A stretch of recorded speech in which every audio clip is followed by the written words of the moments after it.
माघ मास महात्म्यम द्वितीय अध्याय। जय श्री कृष्ण। राधे राधे भगतजनों, कल हमने प्रथम अध्याय में राजा दिलीप का आखेट वृत्तांत श्रवण किया था। अब आगे की कथा सुनते हैं। द्वितीय अध्याय में सूत जी बोले, तपस्वी के मधुर वचनों को सुनकर राजा ने विनीत भाव से कहा, हे ऋषि, मैं माघ मास के विषय में नहीं जानता हूँ, कृपा मुझे बताने का कष्ट करें। ऋषि बोले, हे राजन, हिंदू धर्मावलंबियों के लिए कार्तिक स्नान के समान माघ मास स्नान तथा उसका महात्म्य एवं व्रत धारण करना अत्यंत ही शुभ एवं कष्ट को हटाने वाला है। इस समय शुभ ब्रह्मा बेला है, अतः निकट ही कात्यायनी नदी है जिसका उद्गम सरोवर है। अतः समय गवाए बिना नदी में स्नान करो तथा माघ मास का महत्व, उसकी विधि तथा फल अपने कुल गुरु वशिष्ठ जी से पूछ लेना। राजा ने पवित्र सरोवर में स्नान किया और अपने नगर की ओर प्रस्थान किया। राजधानी लौटने के बाद राजा ने अपने सुयोग्य मंत्रियों सहित गुरु वशिष्ठ जी के आश्रम की ओर प्रस्थान किया। गुरु वशिष्ठ जी के आश्रम में पहुंचने के बाद सबसे पहले राजा ने ऋषि को साष्टांग प्रणाम किया। तत्पश्चात राजा ने माघ मास के वृत्तांत तथा उसके महात्म्य की व्याख्या तथा विधि सहित सुविस्तार से जानने की ऋषि को अपनी इच्छा प्रकट की। महाराजा दिलीप की बात सुनकर वशिष्ठ जी अत्यंत प्रसन्न हुए और बोले, हे राजन, मैं तुम्हारी भगवान के प्रति इतनी श्रद्धा देखकर अत्यंत प्रसन्न हूँ तथा मैं तुम्हें पवित्र माघ मास के विषय में विस्तार पूर्वक बताता हूँ। हे राजन, माघ मास अत्यंत पवित्र मास है।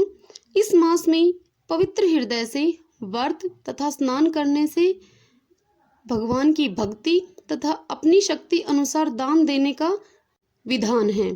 माघ मास में सूर्योदय से पहले अपने निकट की नदी अथवा सरोवर में स्नान करना अति उत्तम है।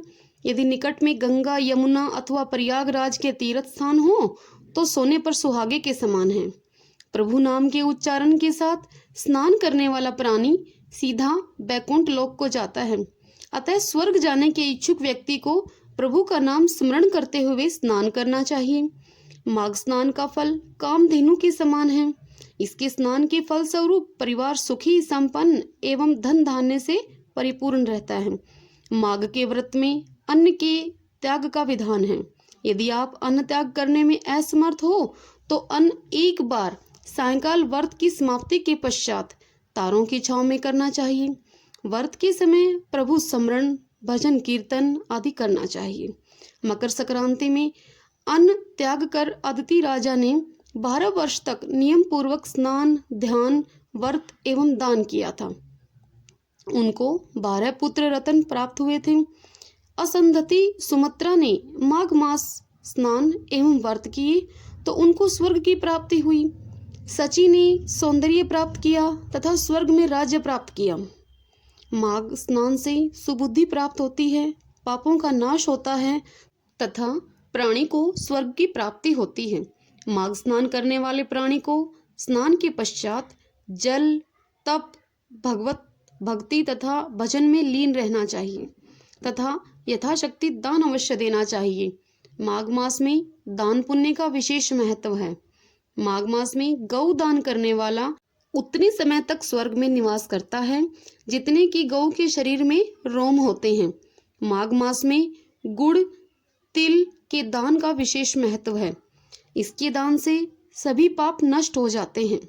तिल के दाने से पापों का नाश होता है, हृदय निर्मल होता है। पितरों के तर्पण से सभी प्राणी बैकुंठ धाम को जाते हैं। भृगु ऋषि ने मणि पर्वत पर विद्याधरों से कहा कि आकाश की शोभा सूर्य से, कुल की शोभा संतान से, उसी प्रकार तप की शोभा दान से होती है। अतः माघ मास में दान का अत्यधिक महत्व है, तो दान अवश्य करें। माघ मास महात्म द्वितीय अध्याय समाप्तम। कल हम करेंगे तीसरे अध्याय की कथा का श्रवण।